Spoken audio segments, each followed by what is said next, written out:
యోసేపు కోరుకున్నది ఏంటో తెలుసా? తన అన్నయ్యల జీవితంలో మార్పు.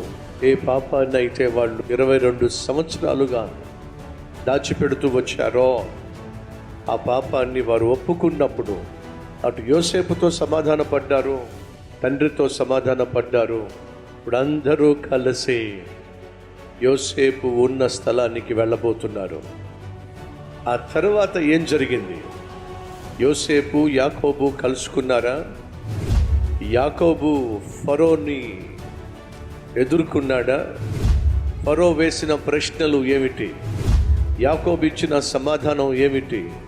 వీళ్ళందరూ కలిసి ఐగుప్తు దేశంలో ఎంతటి ఉన్నతమైన స్థలంలో జీవించారు. కని విని ఎరుగున రీతిలో రాబోయే ఆదివారం యోసేపు యొక్క జీవిత చరిత్రలో ముగింపు ఘట్టాన్ని మీరు చూడబోతున్నారు. వచ్చే ఆదివారం జూన్ నెలలో మొట్టమొదటి ఆదివారం కాబట్టి ప్రభు బల్ల ఆరాధన ఉంటుంది. ఏ ఒక్కరు మిస్ కాకండి.